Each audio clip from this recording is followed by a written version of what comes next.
All right, hello everyone. Let a few more people trickle in from the breakfast area, but we do want to get started on time. We have a few introductory slides to get through before we start with our first session of the day. So first off, we want to welcome everyone. Thank you for getting up bright and early and coming to join us for the 10th annual Rocky Mountain Highlights in Gastroenterology and Hepatology. We're really excited. First to kick this off, but also because this is our first year as course co-directors. And so should probably introduce ourselves. My name is Blake Jones. I'm an assistant professor of GI and hepatology at the University of Colorado.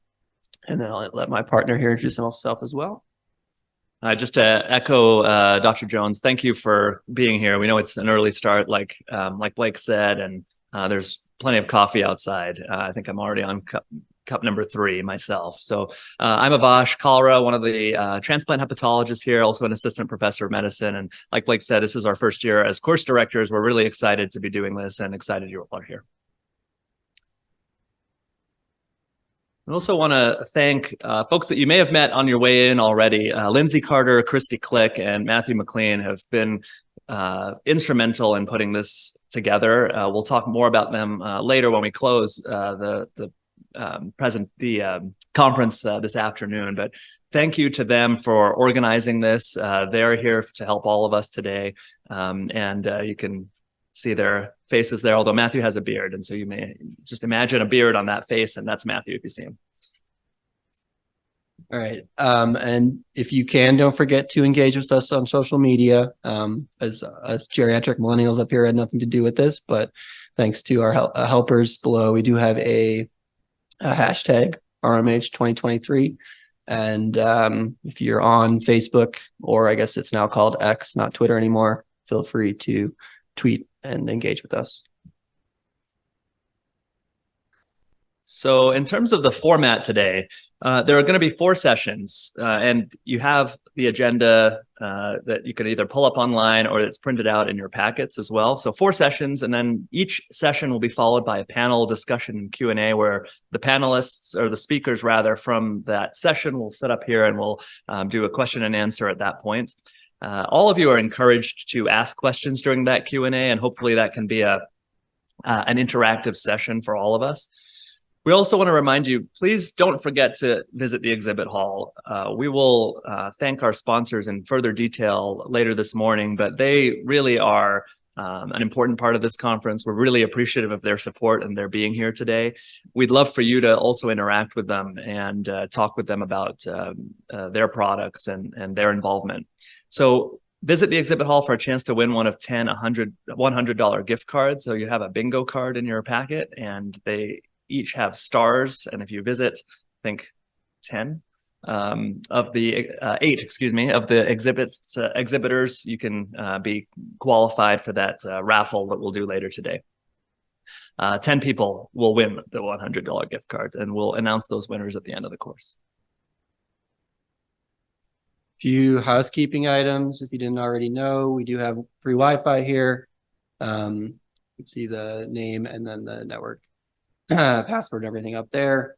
If you did park outside, make sure to stop by the registration desk, or if you see Lindsay or Matt or Christy around, you can ask them for parking registration. And then we are providing food, as you already recognize. Breakfast happened already. There'll be lunch from 11:50 to 12:30. And then we have an awesome reception cocktail hour actually on the roof at 1:50 to 2:45. This is information regarding CME, maintenance of certification, and nursing contact hours as well. So make sure you checked in at the registration desk. That's at the top of the stairwell outside of this room to verify your attendance. Complete the online evaluation code via the QR code and link that's found in the check-in desk, but also on the website for this conference. The link is below, and that should be provided in your packet as well. The conference website has instructions regarding credit links and disclosures as well. And so this is just more details about the credits offered. So Colorado School of Medicine, obviously accredited by the Accreditation Council for Continuing Medical Education. And if you are participating in this, you get live activity for a maximum of 5.75 AMA PRA Category 1 credits. Physicians should claim only the credit commensurate with the extent of their participation. And then regarding ABM maintenance of certification points, if you complete the CME activity, you'll likewise get 5.75 MOC points from the ABIM and MOC program. You can read the rest of that up there.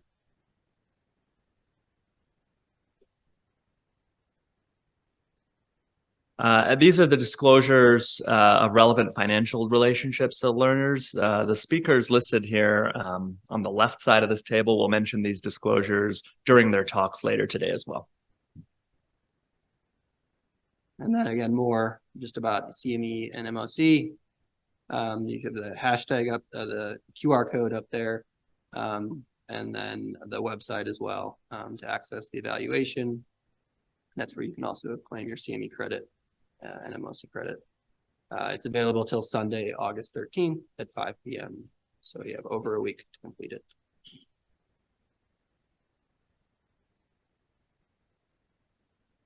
And then this is the nursing continuing professional development financial relationship disclosure form as well, with the same disclosures from faculty listed at the bottom of the slide. And I'll just add to, as Dr. Jones said, there's the evaluation form. We really will use the feedback that you guys give us about the meeting today to improve and hopefully enhance next year's conference as well. So we'll give that information later today. All right, and you can either scan this QR code now for nursing contact hours or visit the registration deck to get up close and personal view. All right. Just want to take a moment to provide some acknowledgements. So first of all, for our educational grants, the Olympus Corporation of the Americas provided educational grants for this conference today. We're extremely appreciative of that. Again, just reiterating the chance to win one of 10 $100 gift cards through visiting the exhibitors and collecting bingo cards. And just a reminder, again, you have to be here at the end of the day when we announce the winner to actually claim the credit. Further acknowledgements for our silver level exhibitors from Castle Biosciences, Cook Medical, Exelixis, Janssen, Takeda Pharmaceutical Company, and Takeda Pharmaceutical Company, both Entyvio and Datex. And our bronze exhibitors, AbbVie for digestive, AbbVie for hepatology, Irby USA, Intercept, Medtronic, Olympus America, Sanofi, Steris, AbbVie Pharmacology, Bristol Myers Squibb, Fujifilm Healthcare Americas, Gilead Sciences for liver disease, Microtech Endoscopy, Interscope, and Ovesco Endoscopy. We really appreciate all of your support. All right. With that, we're going to get started with our first session of the day.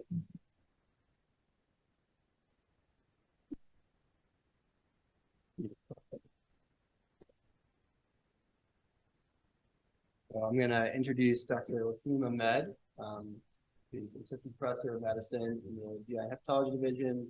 He's in our IBD section, the Crohn's and Colitis Center. He also happens to be program director of our recently developed IBD fellowship.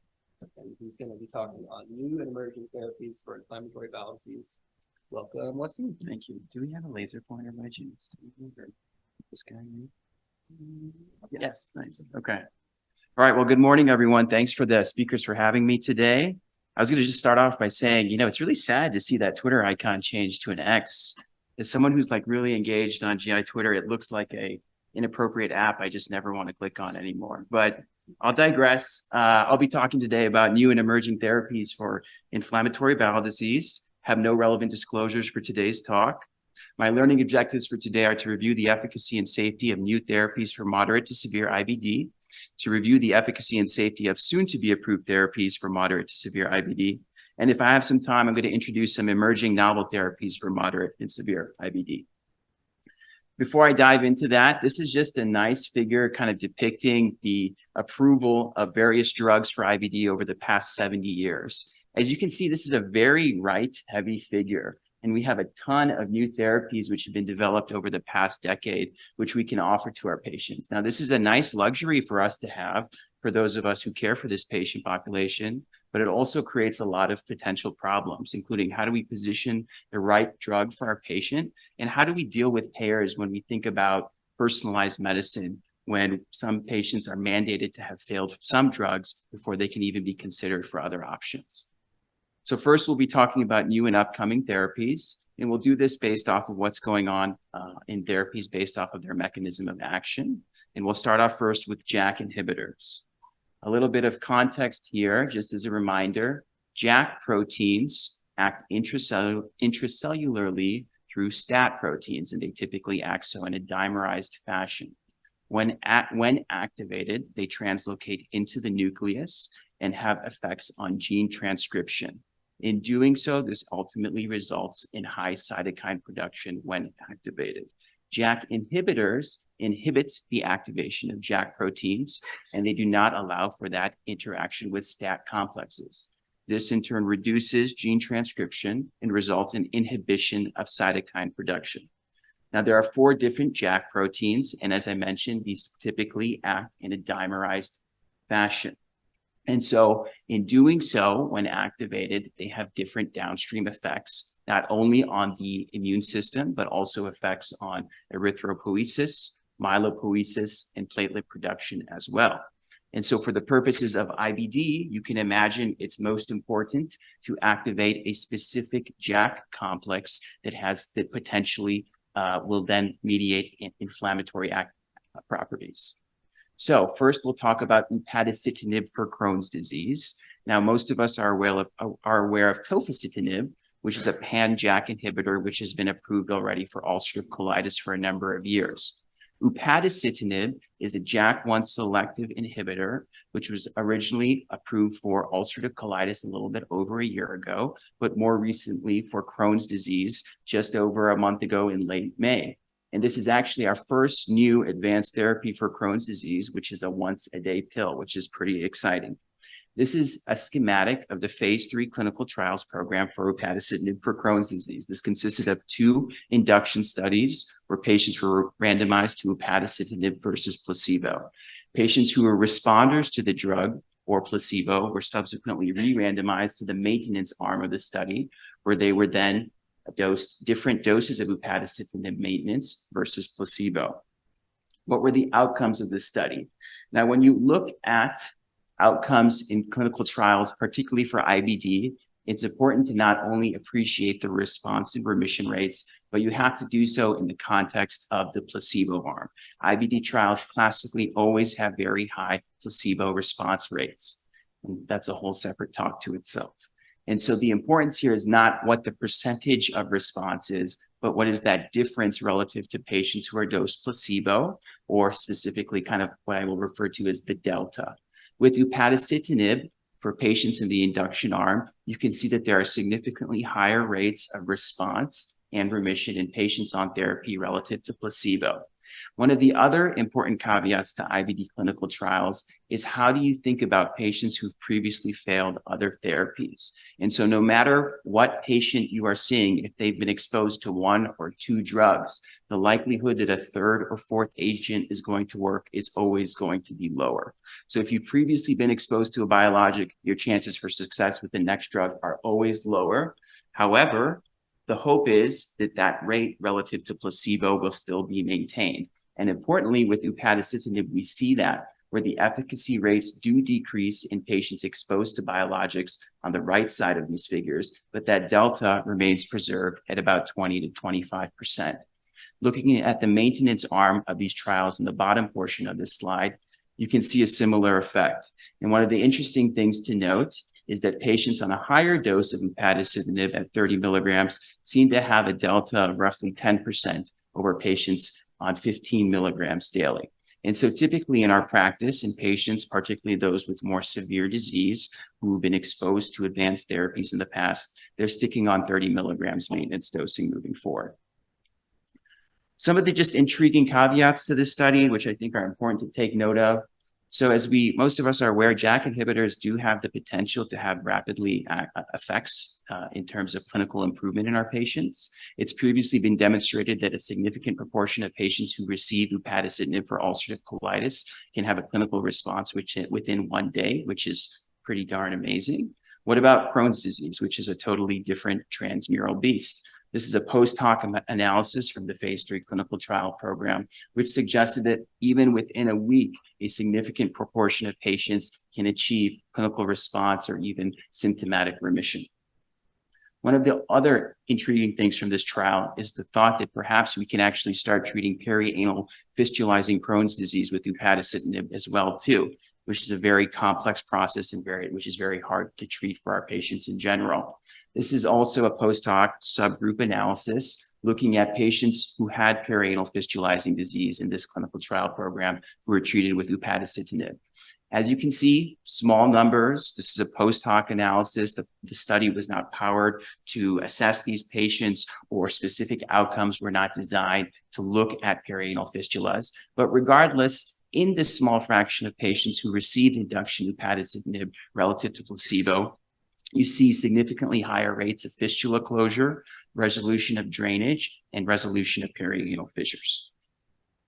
What about safety data for upadacitinib? Reassuringly, there do not seem to be significantly higher rates of adverse events, serious adverse events, infections, or malignancy relative to patients on placebo.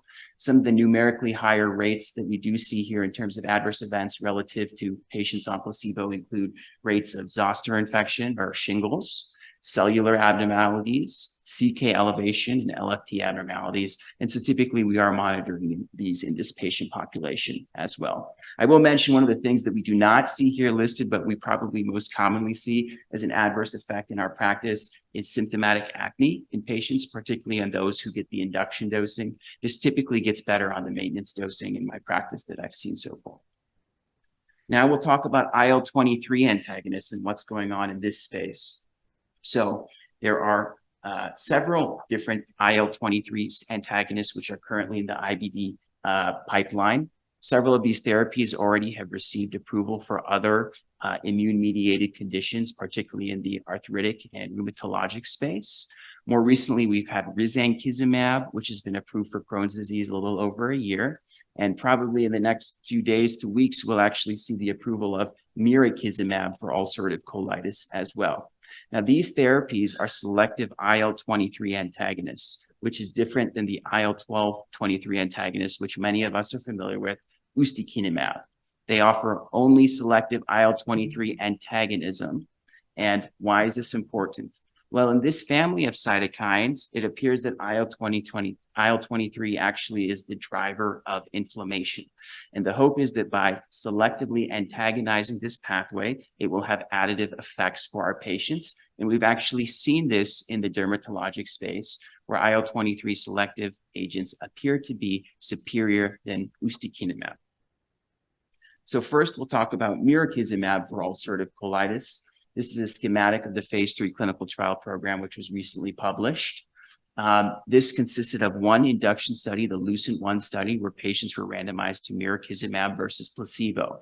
Responders, again, were then re-randomized to receiving maintenance mirikizumab versus placebo in the maintenance arm. So how did this drug look?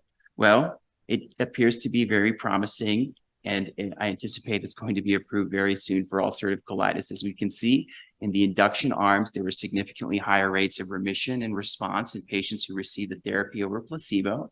And again, one thing I want to point out is you see this delta of roughly 20% in patients, and that is maintained in patients who have previously been exposed to advanced therapies. How quickly does this agent work? Well, fortunately, it seems to be fairly fast, probably not as fast as a small molecule we just discussed and one we're going to talk about shortly. But you do see a significant increase in terms of rate of symptomatic remission, often within 4 weeks in patients on this therapy. What about safety data? This is a very safe mechanism of action when antagonized, similar to ustekinumab, with a safety profile similar to placebo. Really no significantly higher rates of adverse events, serious adverse events, or infections relative to placebo. Some of the things that we do see at a numerically higher rate are nasopharyngitis and headaches, which we typically see with all of our IBD therapies.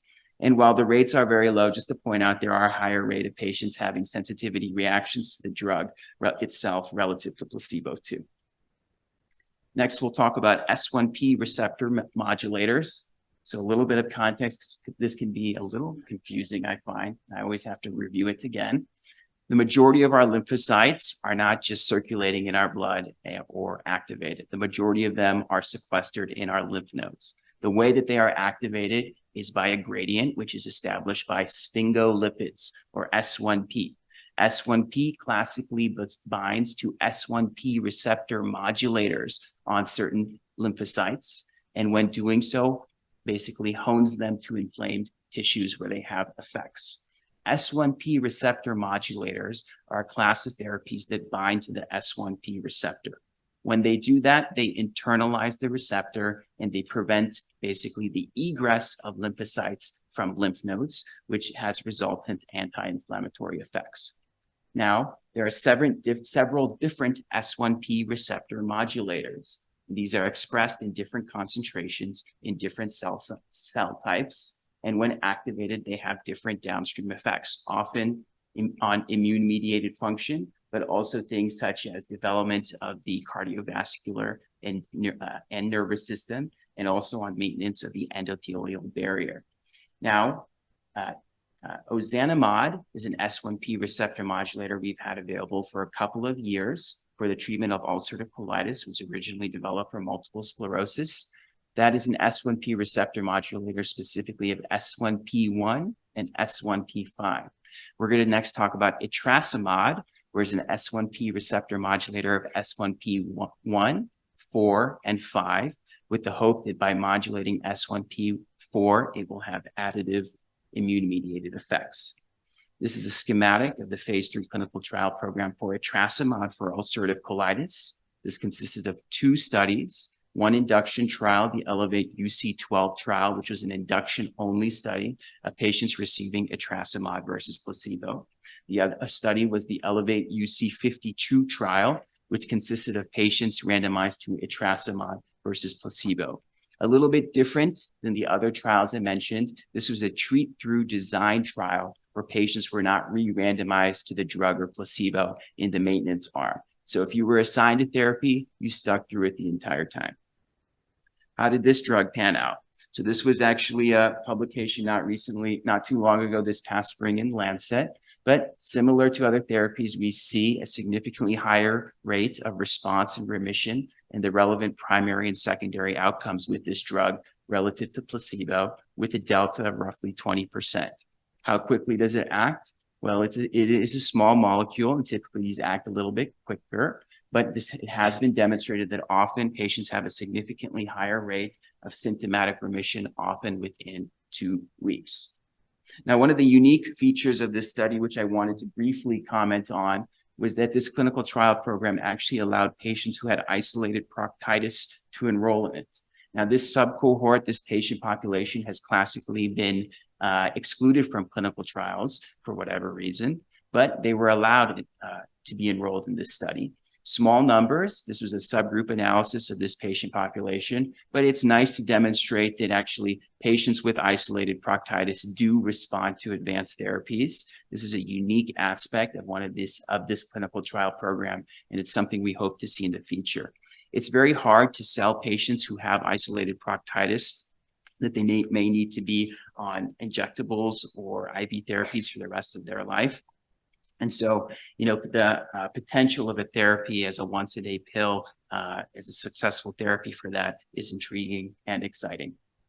Safety data for etrasimod also seems to be fairly reassuring. This is actually a pooled cohort from the phase 2 and the phase 3 clinical trial program. No higher rates of adverse events, serious adverse events, infections, cardiovascular problems, macular edema relative to placebo. Potentially the one numerically higher thing that was noted was a slightly numerically higher rate of LFT abnormalities in patients receiving the drug. What's going on in the naturopathic space? I wanted to devote a little bit of time to CUR-QD for ulcerative colitis. This is something that patients are messaging us about constantly, and so I wanted to focus a little bit of time on it. Some background information. Curcumin is an active compound of turmeric, which has known anti-inflammatory and antioxidant effects. It has already previously been shown to be effective in inducing and maintaining remission in UC when used in combination with mesalamine. Indigo, or qingdai, is a pigment compound extracted from plants, which has classically been used in Eastern medicine for hundreds of years. and has been studied as a treatment option for IBD. It acts on the aryl hydrocarbon receptor pathway, which is involved in intestinal inflammation and mucosal integrity. And so there is a major IBD center out of Israel, which has kind of brought this compound to market. And they have previously shown in a retrospective observational study that it can be effective to induce a clinical response and remission in patients with ulcerative colitis. And subsequently, they have actually published just recently a randomized controlled trial. This was a two-part study. The first was more a proof of concept open label study. The second was a placebo-controlled randomized controlled trial in which patients were randomized to receive KIRK-QD or placebo for 8 weeks. Patients who responded to their therapies were then continued on curcumin or placebo alone for 8 additional weeks. The co-primary outcome of this study at week 8 were rates of clinical response and objective response, which is defined as a decrease in the Mayo endoscopic score or 50% fecal calprotectin reduction. Now in part 2, which I'm going to focus on, you can see a small trial, 42 patients in total who are randomized. But interestingly, already 50% of these patients had previously failed a biologic or an immunomodulator. Over a third of patients had previously failed a biologic. How did it pan out? Well, as you can see in terms of the co-primary outcome, rates of clinical remission, clinical response, even endoscopic improvement, you see a high rate of response and remission on patients receiving the drug relative to placebo. Now, in patients who received KIRK-QD who were responders and then were transitioned to curcumin, at week 16, 93% of them maintained a clinical response. So pretty impressive results for a naturopathic compound. How quickly does it work? Well, in the publication, the authors demonstrated that within 2 weeks, the majority of patients had a symptomatic-free clinical remission or relevant decrease in their rectal bleeding subscore. And the safety data for the compound appeared fairly reassuring. Small numbers again, you do see numerically higher rates of headaches and LFT abnormalities in patients who receive this drug. Now, before they start adding this to our water supply, it is important to note that there are several large retrospective observational studies looking at long-term use of Qing dye, particularly in the Asian literature. And it has been shown in a very rare population of patients that there is potentially a rate of pulmonary hypertension with long-term use of Qing dye formulation. That has not been seen in this study. The center which is releasing this has not seen this in their specific formulation of the compound that they use. And they concluded that a combination of KIRK-QD is effective for inducing remission in active UC with a rate of adverse events comparable between patients receiving placebo.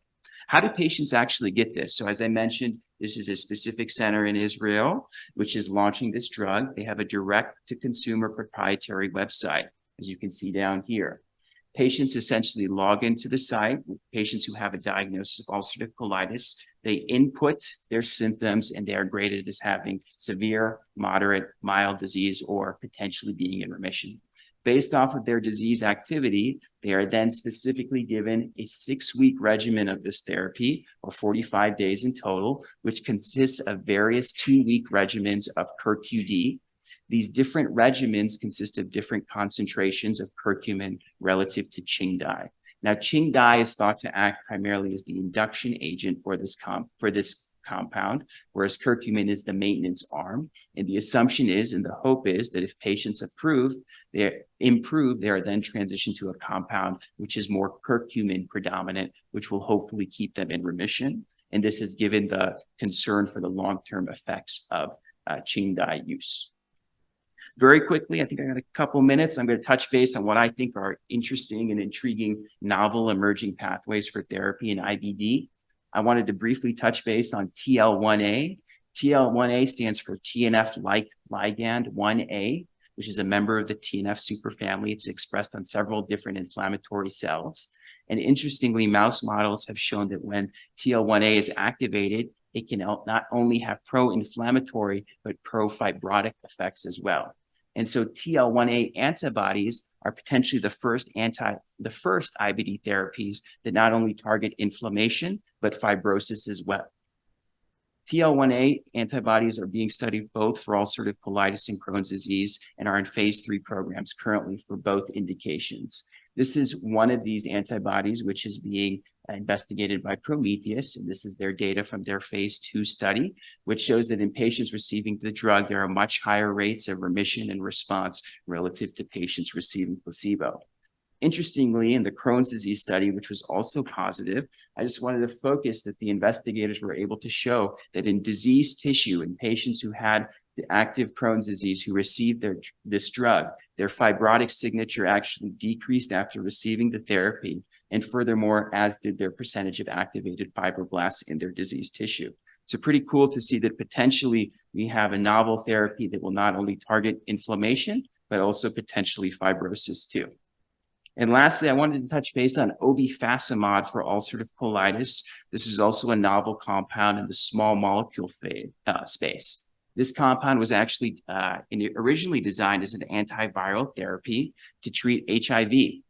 Obefacimod actually binds within the nucleus to cap binding complexes. In doing so, it increases the splicing of certain types of RNA to increase the release of microRNAs. When these microRNAs are increasingly expressed, they actually inhibit the translation of certain types of cytokines and chemokines, and this has downstream anti-inflammatory effects. When you inhibit the translation of these inflammatory molecules, you see decreases in terms of macrophage recruitment and activation, and this in turn can modulate our T cell system. This is data from the phase 2 clinical trial for obefacimod for ulcerative colitis. This compound is already in phase 3 programs. We're actually hoping to be in that clinical trial here at our center. And this is data from the phase 2 study, which showed that the primary outcome, which was week 8 decrease in the modified Mayo score, all patients on various dosages of this drug had a relevant response relative to placebo. So my conclusions for today: upadacitinib is an effective induction and maintenance therapy for Crohn's disease in both biologic naive and experienced patients. Mirikizumab is an effective induction and maintenance therapy for moderate to severe ulcerative colitis in both biologic naive and experienced patients. Etrasimod is an effective induction and maintenance therapy for moderate to severe IBD. CurQD may be a promising therapy for moderate to severe ulcerative colitis, and real-world data will be critical to further evaluate its efficacy and safety.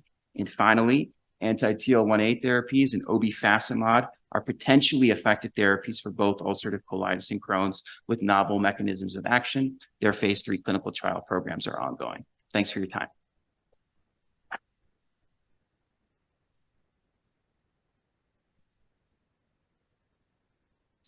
Question?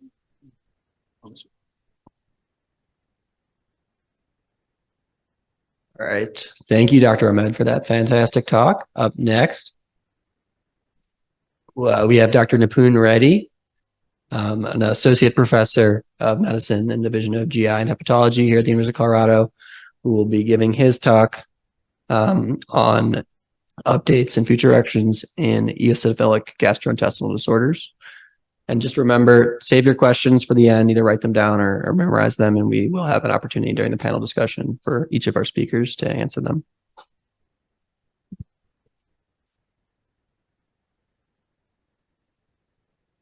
Good morning, everyone. Can you guys hear me? My topic was updates in the treatment of eosinophilic gastrointestinal disorders and future directions. Whenever giving talks at these sort of types of things, I try to straddle the line between being descriptive and talking about what medicines can work. And so hopefully I did that for you guys here. Here's a typical outline. I'll talk about just basic definitions, talk about endoscopic images of what you see there, and then we'll kind of get into the crux of the talks about management and then sort of future directions. So quickly, just for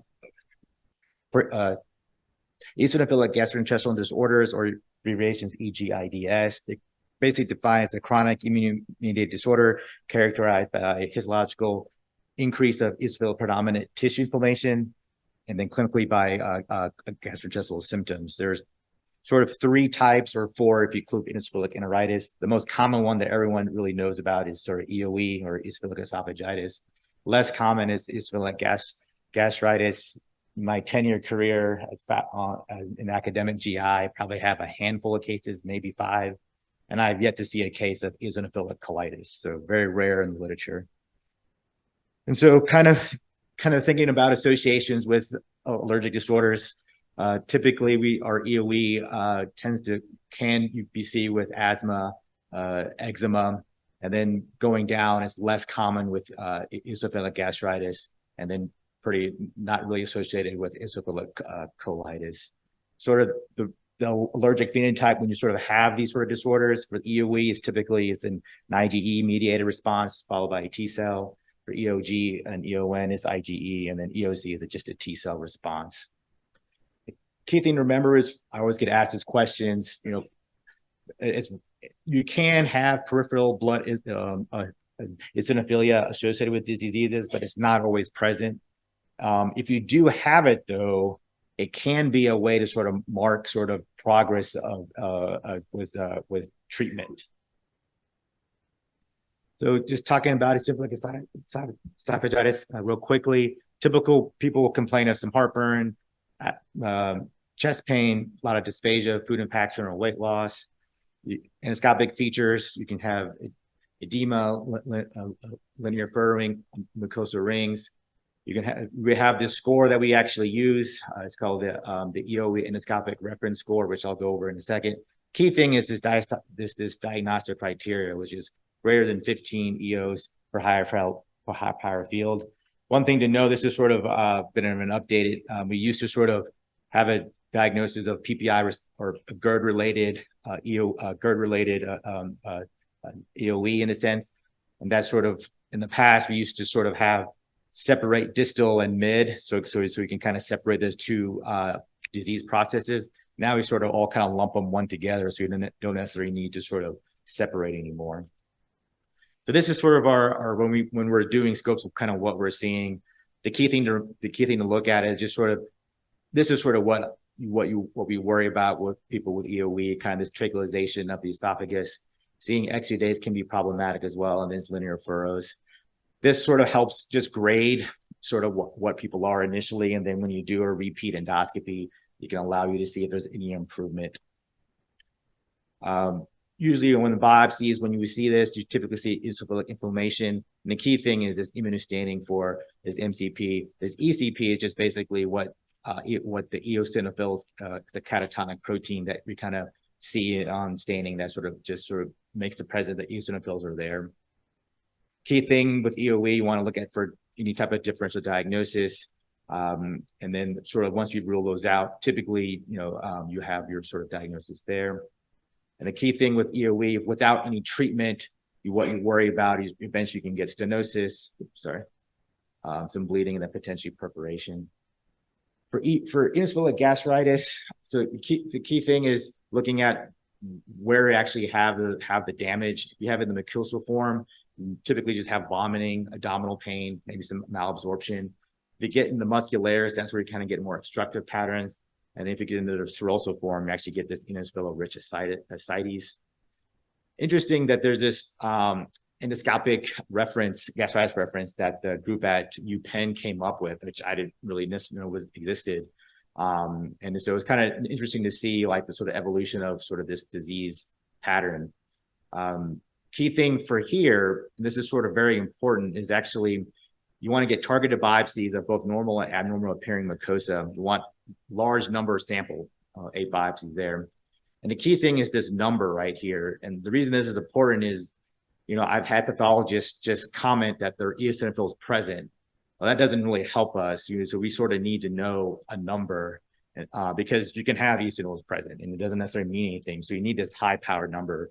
So this 30 EOs in high power field in greater than 5 spots, or 70 and if you have just 3 spots. And you can see how these are pretty high numbers, much higher than what you see in the esophagus.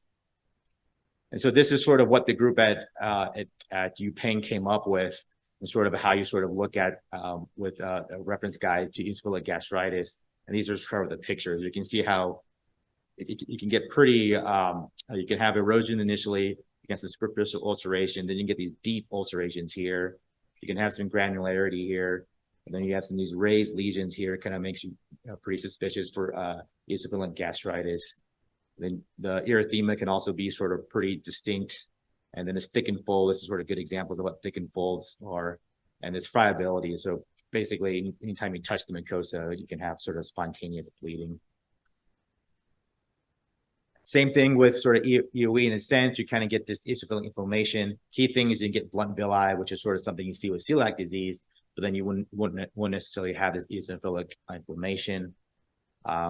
Key thing here is also, ruling out other stuff. There are a lot of times you can get these sort of vasculitis disease, systemic mastocytosis can sort of present like this, and then an infection. So a lot of parasites can give you EOs in the biopsy, so you can have to sort of rule that out. And then drug reaction is something to think about. Eosinophilic colitis, just real quickly, again, really rare. I've never seen a case. Abdominal pain, typically diarrhea.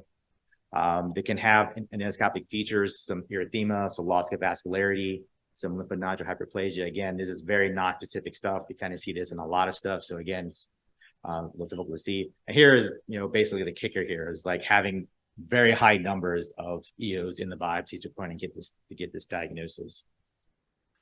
Histological features, you kind of see a lot of crypt abscesses, the cryptitis. So there is some speculation that maybe this is sort of a kind of a step cousin to IBD in a sense, because there is some sort of overlap with what we see here. So that's why we wanted sort of rule out Crohn's disease. This hypereosinophilic syndrome is sort of kind of what you can sort of get some of these findings with this disease, and there's certain drugs that sort of help sort of diagnose that. So that's one thing you have to sort of evaluate. So here we're going to just talk about management, and we'll talk about diet modification, which is sort of like the big sort of unique thing I found out here in Colorado compared to where I trained at in Alabama. So which I'll touch on in a second. The main standard therapy is still steroids, endoscopic therapy, and then we'll sort of talk about emerging therapy, which, spoiler alert, I was sort of surprised. We haven't really made much progress since some of the drugs I've heard about 5 years ago.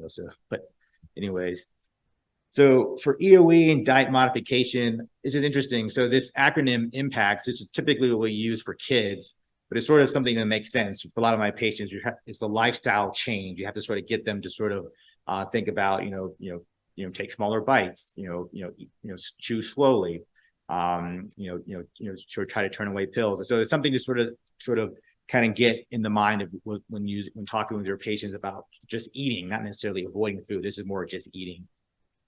The key thing here is the 6 food elimination diet, which has kind of been studied for many years. And then initially, using the 6 food, just starting with that became pretty tedious in a sense, because you would avoid the six common foods associated with EOE, which would be milk, wheat, egg, soy, and shellfish and nuts. And then you do that for 6 weeks. Then you would you start from the least allergic in the food group, the least one that's commonly seen with EOE, which would be shellfish. Then you would eliminate that food. Then go about then you would go to 6 to 8 weeks, do an endoscopy, check to see if there was a decrease in EOs, and you can see how tedious that became. And so there's a group in Spain came up with this step-up approach, which is sort of what my colleagues here at Colorado do, which is you start with the 2 most common foods associated with EOE, which would be milk and wheat. And then you do this for about 6 to 8 weeks. And then if the count is high and repeat endoscopy, then you would step up to 4. So do milk, wheat, eggs, and soy. And if the count is high again, then you step up to 6. This method has been shown to reduce the number of endoscopies needed to sort of pinpoint what food is a trigger. And once you sort of identify that, then that's sort of the kicker there. The interesting thing about regional differences in Alabama, no one ever responded to a 6 food elimination diet in my 10-year career there. And one thing I thought was maybe just patients in Alabama love their food and didn't want to eliminate stuff. But it was interesting in Colorado, like there was a great success of this, because typically we see this success in kids, but now there's data out in Colorado and out west where patients, who are highly motivated can respond to this diet. I just didn't believe it because I just, in Alabama, it just never seemed to work. So I was just surprised to see how prominent it was here. That was something kind of interesting to understand about regional treatments of certain diseases. Medications. So proton pump inhibitors have been sort of associated with as an effective treatment for EOE. This sort of kind of comes from this PPI responsive esophageal eosinophilia. This is sort of initially was sort of like you had to like rule us out before someone could have EOE. So now we sort of think we sort of lump this in with EOE. Typically, people who have this, in my experience, have an endoscopic appearance that's not sort of classic for EOE. They're not going to have like the rings. They're not going to have like linear. They have maybe mild linear furs. They're not going to have like big strictures in a sense. So I feel like this is sort of like a mild variant in my experience, and so that's why I feel like the PPI tends to work with this group in particular. People with severe EOE or prominent endoscopic findings, this may not be a good medicine to start with because they may be too far along to see effectiveness with the PPI. The mainstay sort of treatment is steroids, which is interesting. There is actually not an FDA approved drug for EOE. There is one in Europe, but not in America. And so, of course, being savvy clinicians, we've come up with ways to sort of get our patients to take medicines, which is sort of unfortunate that we have to sort of educate them how to take them, and there's not a simple way to do it. But the most success that I've had is with the fluticasone, which is a 220 microgram spray. The key thing is you have to sort of do it without the spacer. So you kind of have to write that in, get the pharmacist to understand what you're talking about. Then you spray in the mouth, you have them swallow. You don't drink for 30 minutes after administration. Treatment range is about 4 to 8 weeks. Then you want to sort of do endoscopy to kind of assess endoscopic and histologic improvement. The key thing is that, sometimes they'll need maintenance therapy. Typically, this is people who sort of have, who relapse, or who have, bad strictures. And so so unfortunately, you may have to have them on some sort of long-term steroids. And then budesonide also works really well. But as you can see, since we don't have an orally deliverable to the esophagus medicine in the US, we have to come up with this sort of little combination here where we're sort of mixing the budesonide into Splenda and have them take that. And then again, this works really well as good as fluticasone. I don't actually use budesonide as much. I tend to use fluticasone. But again, it's very much the outcomes are about pretty even on response rate. And then prednisone, again, has shown some benefit, but the key is that the side effects of the chronic use of prednisone outweigh any benefit. So typically it's really not used at all. So going into newer medications, so this is probably the big one, dupilumab, which just got approved in 2022. It's an IL-4 receptor alpha antagonist, mainly used in asthma patients. Basically, it sort of blocks the proliferation of eosinophils in a sense. It's mainly used in non-responders. So the key thing is like, will this sort of jump to be used in as first line? There's some debate right now. Like I think I just read an article yesterday that there's some push to maybe have this up there with diet and steroids and even PPI in a sense.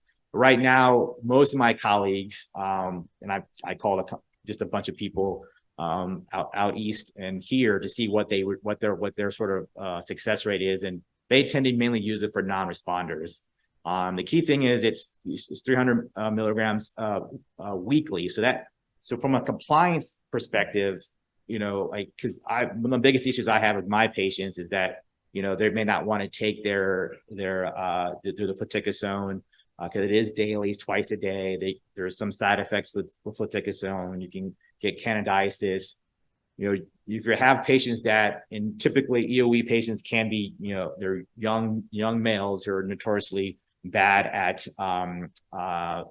responding to treatment, staying on treatment course. This could be a good medicine to use because it's only weekly. And the nice thing to see is that if you have an EOE patient that has other atopic conditions, asthma, eczema, this could be a great medicine for it, because it you kind of get a more targeted response. And that's sort of kind of what the future is sort of leaning towards, is sort of looking at the sort of the genetic makeup of the patient who has EOE, and kind of what sort of like and what other systemic diseases they have, as a sort of a way to sort of triage them and what to treat first. So this has sort of been like a game changer in the area right now. So there's some limited data for Montelukast, and I've seen some case reports. Talking to some of my mentors who in the past had some success with this, but again, it's still not something we sort of routinely use. Azathioprine, there's been some case reports with histological remission, but again, azathioprine comes with drug monitoring, so it's not necessarily ideal. And then infliximab, interestingly, has some case series on what you can use to sort of treat this. So emerging therapy and sort of future direction in a sense. So I kind of thought like there would be a lot of new drugs out there, and but interestingly enough, there actually hasn't been much advancement in a sense. This monoclonal antibody against IL-13 is called sintilimab. Initial study showed improvement in eosinophilic count, but then no improvement in dysphagia. The one caveat is that some of the authors thought maybe the study wasn't powered enough to sort of capture this true as a true evaluation of improvement or not improvement. But currently, this drug is in a phase 3 trial right now, so maybe we'll get more data on if this is going to be successful. Mepolizumab is a monoclonal antibody against IL-5. Again, this has showed improvement in eosinophil count, but then again, there's no symptom. The symptom score was no different than placebo, so there's sort of like a want of like of a drug where they thought this would be great, but then when we kind of got this back, they're like, we're back to the drawing board in a sense. Rezlizumab is an IL-5 neutralizing antibody. Again, this also improved in the eosinophil count. Then again, there's symptom score was no different. So sort of like, again, like, well, why is this occurring? And so now there's some debate is that maybe improving this eosinophil count is not the end all be all that we think it is, that there's something else that we have to do in order to sort of improve outcomes. And then benralizumab, which is a monoclonal antibody against IL-5 receptor, alpha receptor. This also again had improvement in eosinophil count. There is an ongoing study right now on showing that maybe this could potentially have both the improvement in eosinophil count and improvement in symptoms. Again, it didn't seem like this was something that was ready for prime time. So again, it was sort of a little disappointing. I thought sort of there'd be more out there, because a lot of these drugs I remember just sort of hearing about 4 or 5 years ago at DDW, and we're still in the same spot. There were other studies ongoing that were a little bit too basic sciencey for me, so that's why I didn't print them in here. So that's why. But these are sort of the ones that I could see that maybe there could be something potentially down the line, but who knows? Again, just sort of kind of going endoscopic treatment for eosinophilic esophagitis. Typically, we sort of do it after a trial of dietary modification or topical steroids. You want to dilate strictures that are less than 15 millimeters. That's sort of the diameter what I'm talking about. You want to use your Savary dilations, which is a guided bougie that kind of goes down. Again, you have to sort of be careful when dilating people with EOE, because they can get significant chest pain afterwards. So typically, I don't think I even do 3. I tend to do 2 at the most, because when you look back down there, you can see big rents or big dilation effects in the esophagus, which sometimes can scare you a little bit. So that's why you don't want to do too much at once. Combo therapy is kind of interesting. Like, some authors say that you can use PPI with topical steroids. Some authors say you shouldn't do combo therapy at all, because then you don't know what's working. Again, this sort of doing topical steroids and an elimination diet together, they're saying that necessarily doesn't add much benefit. And then sort of treatment response, just quickly looking at basically you want to see a symptom response, so no dysphagia, You want to see the histological response, so less than 15 EOs, and then endoscopic response therapy. You sort of want that less than 2. Quickly talk about eosinophilic esophagitis, gastritis, and colitis. Elimination diet is this sort of the mainstay. I actually had one patient recently who I diagnosed with EOE with eosinophilic gastritis. They actually responded to the 6-food elimination diet. And so this is why typically this is favored over step up elimination. You kind of want to monitor for peripheral if present, and then you have to sort of check endoscopy for histological improvement. Again, there's some data out there with the elemental diet, basically, which is a diet consists of lipid formula, which sort of you basically break down anything you eat to the most elemental form.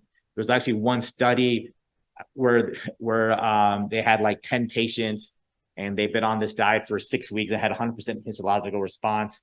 Again, compliance with this would be pretty hard, so I'm not sure if that's something that is really ready. And the interesting thing is, people always ask me about allergy testing, even for EOE and for eosinophilic gastritis. Allergy testing, in my opinion, plays no role. So like, there's nothing really to do there. Quickly with medications, steroids tend to be the mainstay for this. Topical steroids don't work really well. You have to sort of taper pretty quickly. Then you can keep on low dose if needed. Cromolyn, I actually had a couple patients on this. It does work pretty well. So that's something I've done in the past. And then this is sort of old data, but you can use montelukast. Basically, these are people who are steroid dependent eosinophilic gastritis. You can't get them off steroids. This tends to work well. A lot of my colleagues in Alabama have used this. Emerging therapy for eosinophilic gastritis. So dupilumab is something they're thinking that could work. This drug right here, this lirentelimab, is interesting because there's a lot of news case studies showing that there could be improvement for both EOE and EOG. We're just not necessarily sure. Again, with for mepolizumab and benralizumab, and no real improvement here. And then vedolizumab, interesting. There's some case reports, so maybe we'll get something there. And then this one, we thought this would be a good drug, but again, there was no histological improvement with when looking at a follow-up after being on the medicine. So again, not necessarily ready for approach. Quickly, what do I do? Typically with eosinophilic esophagitis, you can typically start with a PPI or elimination diet, depending on severity of symptoms and severity of endoscopy score. I typically use fluticasone if I'm going to use a steroid. And then if that doesn't work, I'll probably start using the step up elimination diet if I didn't use elimination diet to begin with, and then jump to dupilumab if that is unsuccessful, and then dilation if no real approach. And then for eosinophilic gastritis and enteritis, I tend to use 6-food elimination diet, steroids, and I've had success with Cromolyn, so that's sort of my approach. And these are my references. So, sorry, I went a little bit late, so I apologize for that.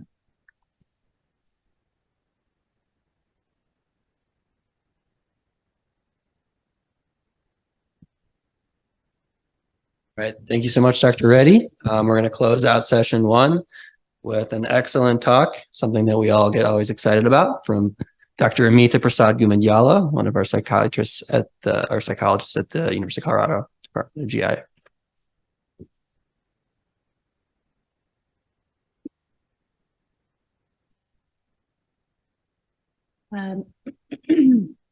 Thank you first to our organizers for inviting me to talk here today. I appreciate being able to be here. And I am very happy to talk about best practices in psychogastroenterology today. And I'm going to talk a little bit more specifically about cognitive behavioral therapy and gut-directed hypnotherapy. I have no disclosures. I really want to, for this talk, just sort of review the importance of and some empirical support of psychological interventions, primarily with disorders of gut-brain interactions or functional GI disorders. And then again, I do want to talk about cognitive behavioral therapy and gut-directed hypnotherapy. So first, I'll start off by just talking a little bit about why psychological interventions can even be considered in DGBIs. And really, what we know is that chronic GI disorders are highly prevalent and pretty costly for the healthcare system. It's frequently associated with lower quality of life and more doctor's visits. And there's also often a discord between GI symptom alleviation using medications or other medical interventions and improvements in quality of life. There is also a large body of literature documenting the association between a range of psychological factors, so things like stress, anxiety, depression, trauma histories, somatization, all of those things. And there's an association with those factors and symptom severity, poor outcomes, and quality of life impairments with patients who have DGBIs. And so with this growing recognition that psychological factors can impact symptoms, there's been a greater interest in using psychological interventions to address DGBIs. And really, typically what we see in the literature is that patients who engage in psychological interventions tend to have fewer subsequent medical procedures, as well as improvements in psychological status and quality of life as well. So in order to understand why psychological therapies can be useful, we of course have to talk about the brain-gut axis. And as I'm sure you all know, it's a complex two-way communication pathway between the central nervous system and the enteric nervous system. And this interaction occurs through neural, endocrine, and immune signaling. And so basically the CNS is not only perceiving what is happening in the gut, but it's also sending messages back down to the gut to maintain homeostasis and fine-tune the processes in the gut. And these brain-gut interactions essentially links the emotional and cognitive centers of the brain with these peripheral intestinal processes. So things like visceral sensation, permeability, gut motility, inflammation, all of those things.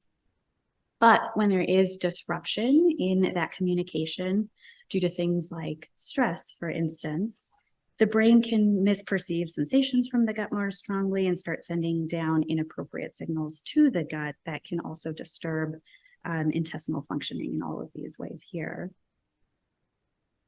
So given this evidence that dysfunction of the brain-gut axis plays such a big role in so many GI disorders, it makes sense that targeted psychological interventions can be a very logical approach with the goal of restoring some of that normal communication between the brain and the gut. So these psychological treatments that I'm talking about, you can consider them as brain-gut behavioral therapies. And these brain-gut behavioral therapies, or BGBTs, are clinician-administered, short-term, non-pharmacological interventions. They're really just focused on improving GI symptoms and GI quality of life. These target these specific cognitive, emotional, and behavioral mediators associated with dysregulation. And really, these therapies come from pretty highly effective behavioral therapies that are used to treat a wide range of medical and mental health conditions like depression, anxiety, chronic pain, and so on. And you can really think about two primary pathways for behavioral modification, which in turn can lead to GI symptom reduction as well. So the first one is modifying dysregulated ascending gut to brain pathways. And here we're just leveraging established behavioral techniques, really focused on reinterpreting those gut sensations that trigger more of the maladaptive and unhelpful cognitive and affective processes. So here you can use interventions like relaxation exercises or exposure strategies to decrease fear and avoidance behaviors. And again, really you're kind of targeting things like abdominal pain or visceral hypersensitivity or GI motility. And then the other pathway is focusing on techniques that modify dysregulated descending brain to gut pathways, in which GI symptoms really occur in response to cognitive and affective triggers. And this might come up from things like fear of symptoms or other environmental stressors. So here the goal might be using interventions to help modify those thought errors, improve coping, resilience, and some other self-manage or self-regulation skills. So there have been a lot of different psychological treatments that have been evaluated, and these really are the ones that have been tested pretty well and really show some promise in improving GI symptoms in multiple randomized control trials. And as you can see, a lot of them actually have some overlap or similar targets as a part of their interventions here. And there really isn't any clear evidence that any one type of intervention is better than the other, but really this is just because they haven't been studied side by side in these different trials. But when they get compared in meta-analyses, we really see pretty similar effect sizes for all of these interventions. With that said, gut-directed hypnotherapy and cognitive behavioral therapy usually are thought of as the leading psychological therapies for DGBIs. And there's a lot of empirical research that I'll show in just a second that supports their effectiveness. And often these are just the treatments that GI mental health providers frequently use in different clinics. So in terms of who would be a good candidate for these BGBTs, you can kind of consider these as sort of patient characteristics that would make them better suited for some of these therapies. So, you want somebody maybe who has moderate or severe GI symptoms, but really hasn't responded to some typical medical treatments. They really should be open to the idea of using psychological treatments to improve their GI symptoms. And at least be either be aware of the brain-gut axis or open to education around the brain-gut axis.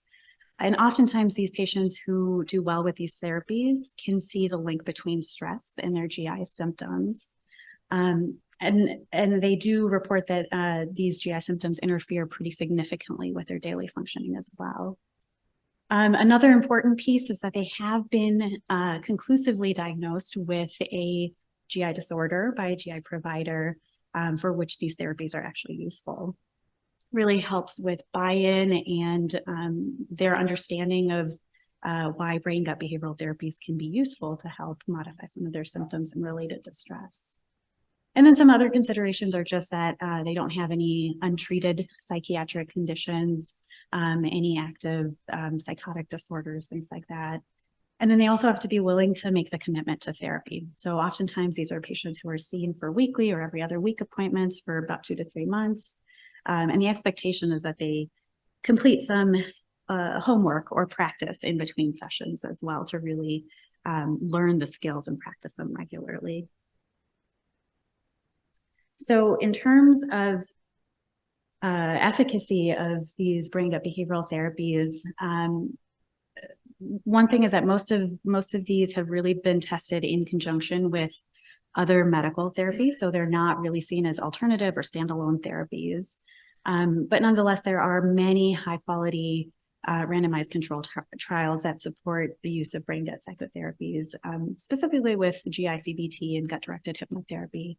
So there are over 30 randomized control trials for CBT and at least a dozen for hypnotherapy. And the other great piece is that these studies show some long-term maintenance of efficacy for even up to 2 years with CBT and nearly up to 5 years for hypnotherapy. So I'll quickly just review some of these specific areas where there is really good quality empirical support for use of CBT and hypnosis. And I will say that a great majority of the literature is in studies with IBS. So even though this data is largely in IBS, the thought is that these brain-gut behavioral therapies could be useful across the spectrum of DGBIs and even structural disorders, really just because of the way BGBTs work, more on those centrally mediated processes and sort of acting on that brain-gut connection. But so with IBS, some recent systematic reviews and meta-analyses show us that psychological treatments overall show therapeutic effect sizes of a medium size on IBS symptoms that last at least a year post-treatment. These studies also report improvements, patients reporting improvements in bowel symptoms and mental health and daily functioning. Another review noted that the number needed to treat is about 4 with this intervention. And so superior outcomes really with a majority of these control trials compared with controls. And the controls typically have been things like usual medical care, education, wait lists for treatment, placebo pills, even antidepressants and antispasmodic pills, and supportive talk therapy as well. And again, both of these therapies, both CBT and hypnotherapy, really show that gains are well maintained. So you see durable results for at least 6 to 12 months after the end of treatment. And then some other areas where there is a lot of really good research is with functional dyspepsia and non-cardiac chest pain. And again, you see sort of similar things here, that there are improvements in both the physical symptoms as well as improvements in quality of life and well-being as well. And again, similar to IBS, you see that these gains are maintained for a good amount of time after therapy ends. And again, these, like I said, IBS has the majority of the studies, but there are, anywhere from like 2 to 6 RCTs with CBT for these conditions, and at least 1 RCT for hypnotherapy for each of those. And then lastly, I know I'm talking mostly about disorders of gut-brain interaction, but I did throw in IBD just to sort of highlight how these brain-gut behavioral therapies are used in other GI conditions, and are really getting some rigorous testing in these other disorders as well. So in a recent meta-analysis with IBD and CBT, they identified 7 RCTs and found that CBT significantly improves quality of life in IBD, even though there's no evidence that it has an effect on disease activity. Interestingly, though, the hypnotherapy study showed a lower relapse rate in symptoms after 12 months. And of course, you do have to consider the overlap of IBS and IBD. There are a reasonable portion of patients who have IBD who also have IBS symptoms. So it does make sense that these brain-gut behavioral therapies can be really useful for folks with IBD. So really briefly, I'll just kind of review the 2 different interventions, cognitive behavioral therapy and gut-directed hypnotherapy, for those of you who might not be too familiar. So cognitive behavioral therapy really is one of the most widely used interventions in psychology, and it's used for a wide range of physical and mental health concerns. And in GI psychology, we're really using CBT to help improve GI symptoms, as well as mood and daily functioning. It's a very flexible intervention, really just based on the cognitive behavioral theoretical model on the whole, which is what I have up here. So you can see that the foundation is really focusing on these relationships among thoughts, emotions, and behaviors, and how it impacts physical symptoms. And so really the idea is that these thoughts, feelings, and behaviors are learned, maybe developed as a response to different GI symptoms or stressors. And those thoughts, feelings, and behaviors can really influence symptom and symptom perception. So treatment's really aimed at identifying and changing these unhelpful thought patterns and or behaviors to help reduce things like psychological distress, negative emotions like fear and anxiety, avoidance behaviors, and again, those unhelpful thought patterns that can contribute to symptoms and symptom perception. So things like catastrophizing, for instance. This also can be used in multiple formats, including group therapies, internet delivered, and even with pretty minimal therapist contact. And the typical components of CBT include things like psychoeducation, so providing some education to patients about the brain-gut axis and how stress can impact it, relaxation training to help reduce some of that autonomic arousal, cognitive restructuring to help modify those unhelpful thinking patterns that can contribute to symptom exacerbation and distress, increasing the toolkit of behavioral and psychological strategies for coping, and then also using exposure techniques to help overcome fear-based and avoidance behaviors that often leads to worsening distress. CBT is typically about 6 to 12 sessions in length, with some practice in between those sessions to really, again, hammer home those skills that they're building. And sort of the ideal patients would be people who have moderate to severe symptoms, but really show some of that, those maladaptive cognitions and behaviors. So evidence of fear or avoidance, and again, some of those unhelpful thinking patterns like catastrophizing, black or white thinking, and so on. Gut-directed hypnotherapy is really interesting. You can kind of think about it as just sort of a form of deep and focused relaxation, where the mind just becomes more open to therapeutic suggestions to facilitate some psychological and physiological changes and really improve that communication between the brain and the gut. So these imagery suggestions often aim at regulating smooth muscle activity, reducing the impact of stress on GI symptoms, reducing pain perception and attention to symptoms, and really just sort of increasing the patient's control over the symptoms they're experiencing. Typically, it's delivered over a course of 6 to 12 sessions, again, with the expectation being that there's some home practice as well in between sessions. And this too can be delivered in group settings and also through telehealth, so video appointments as well. So in each session of hypnotherapy, the clinician really leads the patient through these typical stages. So the first stage is this hypnotic induction, which is usually through guided relaxation and a narrowing focus of attention. So if you've ever done like a guided meditation or relaxation where you just close your eyes and relax each part of your body, that's sort of how this starts with hypnosis. So it really just results in your body feeling calm, and you start to be able to ignore some of those outside distractions. The next stage, the clinician uses deepening techniques to really promote more of that mental dissociation from the here and now. So here we might use things like you're going down the stairs, or you're going down in an elevator, you're sinking down in a cloud, which then leads to some more vivid mental imagery to really enhance that dissociation and increase the relaxation. And you can also use this imagery as a metaphor for inner calm and comfort. So in one of the most commonly used protocols, the North Carolina protocol for IBS, the imaging that's used there are things like being on a beach or being in a warm and cozy log cabin, so things like that. And then this last stage is really where the post-hypnotic suggestions come in. So this is where therapeutic suggestions are really aimed at changing some of those emotions, those thoughts, the reactions to the physical symptoms.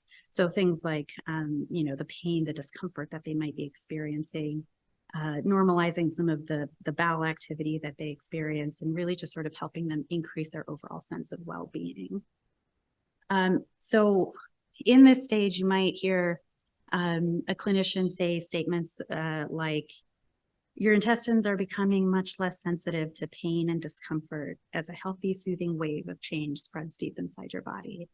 Your stomach and intestines will feel less and less sensitive to discomfort from one day to the next, beginning right now. So again, the idea is that when they're in this really relaxed state, they are more open to those suggestions.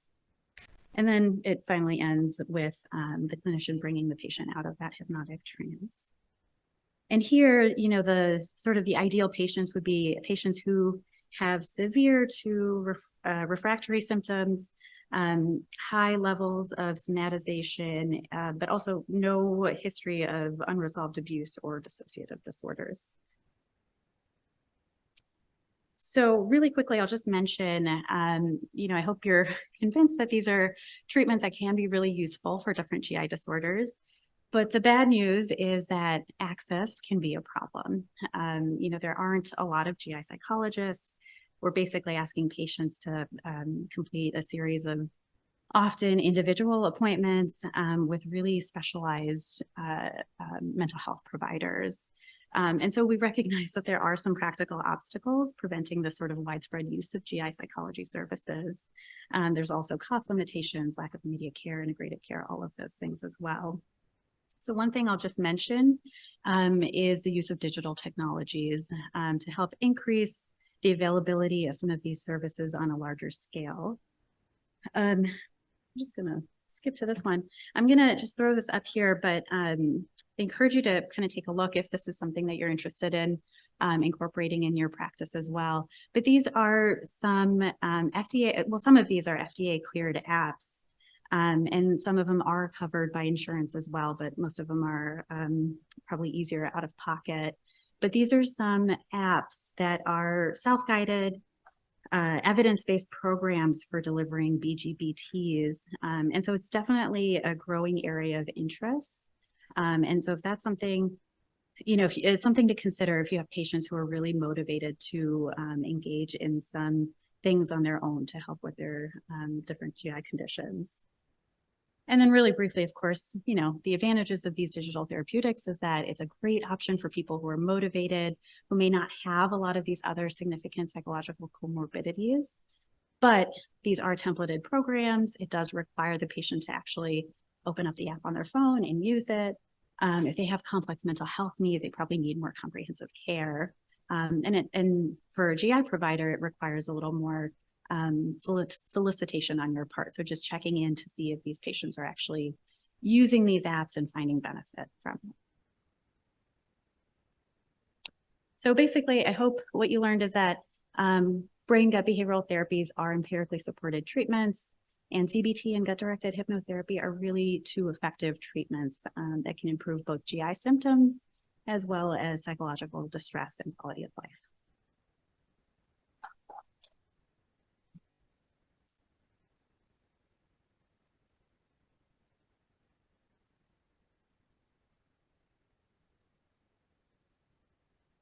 All right, I'll invite our speakers from the first session to come back up to the stage for the panel discussion. So this is our first panel discussion of RMH 2023. So I'll just start by kind of going over the structure. This is really the part where we want you guys to engage with us. We'll start it off with some audience response questions meant to summarize some of the points made by our speakers in the 3 lectures you heard today. And then we'll have opportunity for a question and answer session. You see the microphone up here in the middle of the center aisle. And feel free to step up if you have questions. So as I mentioned, we're going to start off with some audience response questions. We're using Poll Everywhere, and you can see there at the top how you can join this question response component of the talk.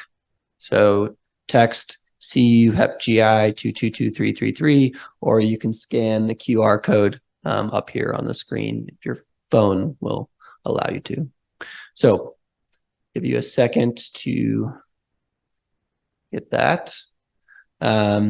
And the first question we have, obviously from Dr. Ahmed's first talk, which of the following therapies discussed today are effective in patients with previous exposure to biologics or small molecules?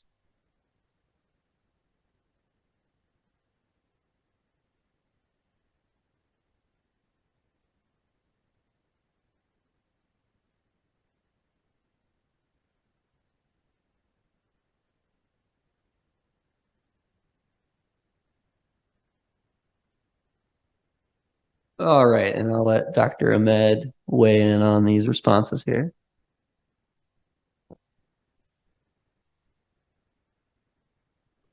No? Yes? Okay.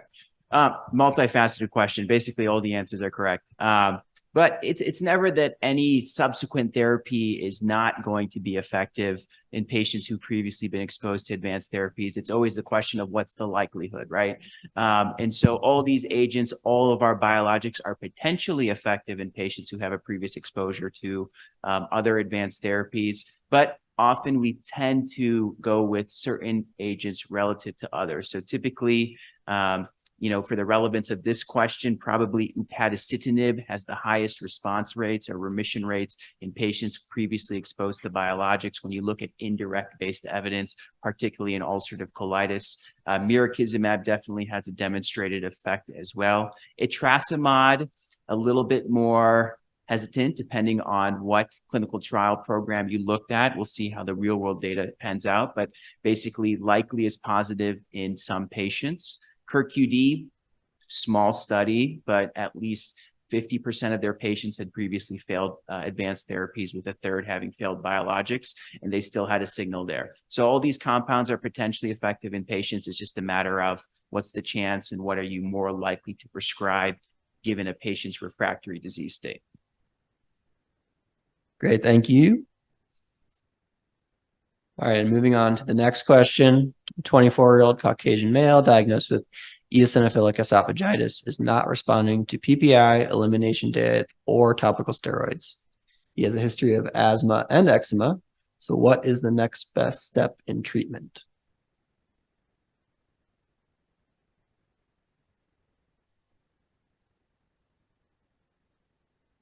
Again, Dr. Reddy, I'll let you take this one. Yeah. So I think this is sort of kind of like the classic scenario with a white male who doesn't necessarily respond to the sort of the standard treatments. So starting in 2022, the dupilumab is sort of what has been used now, and the fact that he has asthma and eczema would be a good candidate. And so he could even be a good candidate to get this as first line therapy at some point when the algorithm changes. But the answer is C. Yeah, oral prednisone wouldn't necessarily work. PPI plus topical steroids, again, wouldn't necessarily be something to do. And cromolyn hasn't really been much studies on, or actually been effective studies on EOE. So.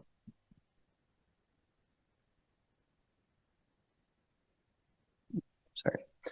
One more question related to EGIDs. So a 28-year-old Caucasian male been diagnosed with eosinophilic gastritis. He's uncomfortable with being on prednisone and wants to try a diet. What is the best diet for him to try first?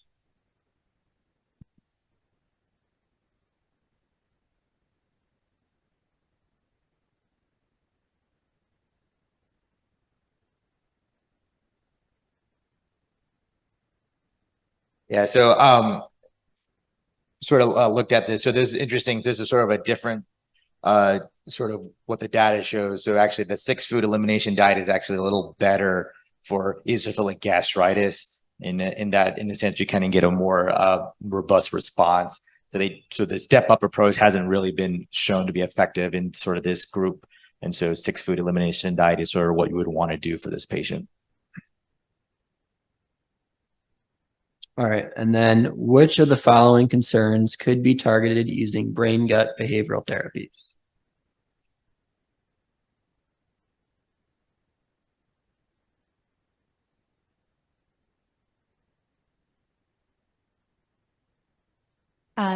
Yep. So this one is all of them. You can use brain gut behavioral therapies, things like CBT and hypnotherapy, really to help patients shift some of that attention away from gut signals, not process it so much as a threat. Also use it to help people address that fear and avoidance of GI symptoms. So CBT is a great strategy for that, using exposure strategies, behavioral experiments, and then, of course, modifying some of those unhelpful thoughts like pain catastrophizing. So experiencing some of this normal gut sensations, again, as a threat. BGBTs can be really useful in modifying some of those unhelpful thought processes. Awesome. Thank you.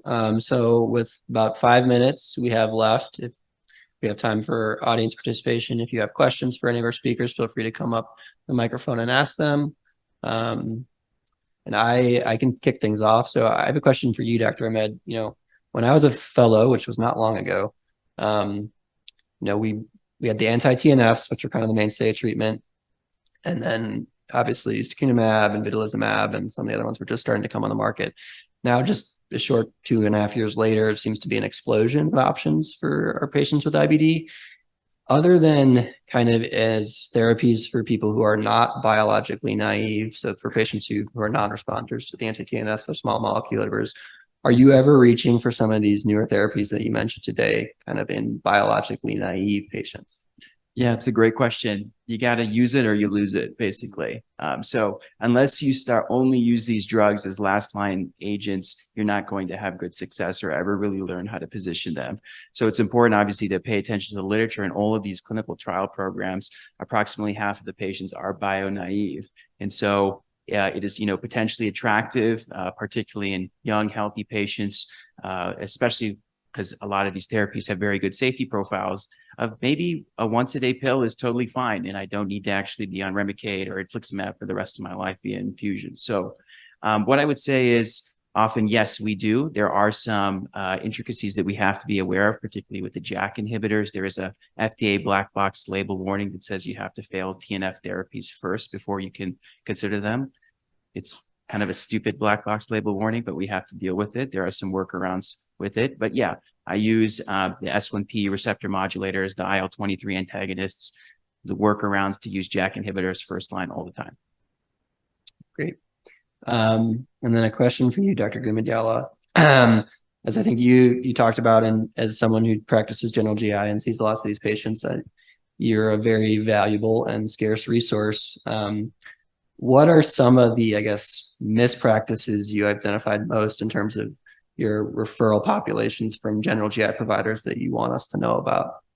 Great question. I think, one of the biggest things is thinking about GI psychology as a subspecialty of mental health. So we are not the de facto mental health providers. And so if there are patients who have, untreated or undiagnosed mental health conditions like PTSD, even with depression and anxiety, it's really not the focus of GI psychology to work on those things. And it's hard to really focus on the GI related issues if they have some of these other bigger issues happening. So for those patients, I always recommend referral to more general mental health providers, psychiatrists, psychologists, therapists to help address and at least stabilize some of those other symptoms. And then they can come back and really work on the gut related issues that's coming up for them.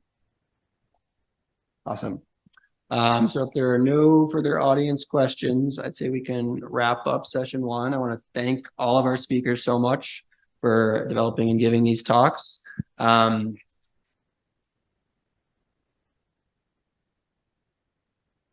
And yes, so this is a free conference. So obviously that takes financial support. And so that comes from our sponsors. So I want to thank them again. And we're going to have a 20-minute break now before our next session. Encourage you to go out back into the lobby, engage with the exhibitors, and then come back here sharp around 9:40. We have a new talk that we're very, very excited about this year, given by Andy Dwyer, entitled, it's going to be about community networking and how we can best serve some of our underserved patients in terms of colorectal cancer screening.